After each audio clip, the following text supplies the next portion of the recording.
So this is how I put my homemade gel that I have flaxseed gel in my hair.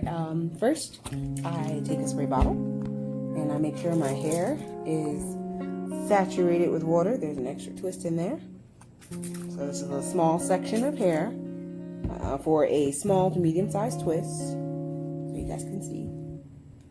Make sure that my hair is gently detangled, so I'm making sure the water has fully saturated from the root. And I'm coming down and I'm gentle with my ends because that's where your growth and length retention is. And there's like 1 or 2 strands of hair that just came out, and it's a full strand, not breakage. Okay, and so once I know that my hair feels smooth and detangled, look, there's another hair that just slipped on out, but not from me being rough. I hold that there.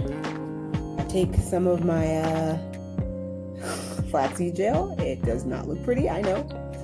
And I put it on the tip of my finger here, and I just make sure that the gel is weighing down that hair here. All right, and that little dab was not enough for this whole strand, although I'm going to add the remainder of my hand up to the top of my hair, the root of my hair, and it's still feeling like I need more. It feels slightly dry, and it doesn't have the slip that I'm looking for, meaning my hair at the end feels very slippery, and so I'm going to keep adding it up the shaft. So it's fully saturated at the bottom, and I can see that because my curls just formed. You see that? And then I'm taking it up all the way up to the shaft. There's a little bit of dryness under here, so I'm dividing the hair to make sure I get it all throughout. All right, it feels like it's all throughout now. I'm splitting this in half. I'm being gentle, especially with my ends, to retain the length, and I'm twisting it. So the way I'm twisting it is I'm making sure that I'm keeping these strands taut, not that I'm pulling any hair out. I'm being very gentle. And I tend to be heavy-handed, so I have to remember to be even more gentle. All right, and I'm coming down, and as I get closer to the bottom where my ends are, I'm going to be even more gentle for that last 2 inches of hair, because they're older, and that means they've been subjected to more care and subjected to possible potential damage because they're like 2 years old. So these are the elders of your hair, and you have to respect them. Gotta be gentle with them.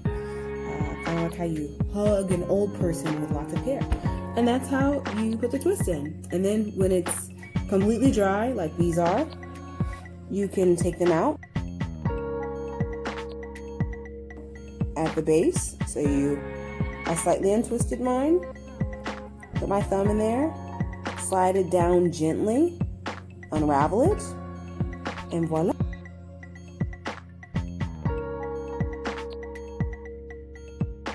Oh, look at how curly that is. And so what I do is I unravel that section again, and I find where there's a natural part in it and separate it. Same thing for this strand over here. I slightly unravel it. I put my thumb in there for where there's natural spaces for it, and I'm very gentle. And there we go. See? And then you don't have frizzy. Look at how defined that is. And none of it is frizzy. And if I wanted to divide that further, I absolutely could. So I go down to the base of it, kind of feel where those natural parts are in it, like that feels like its own natural part of hair, section of hair, and voila. So that's a section right there. You see how curly and defined that is on the ends and tips. There's no frizz. Let's see if I can do that. There we go. So you guys can better see that. That's it.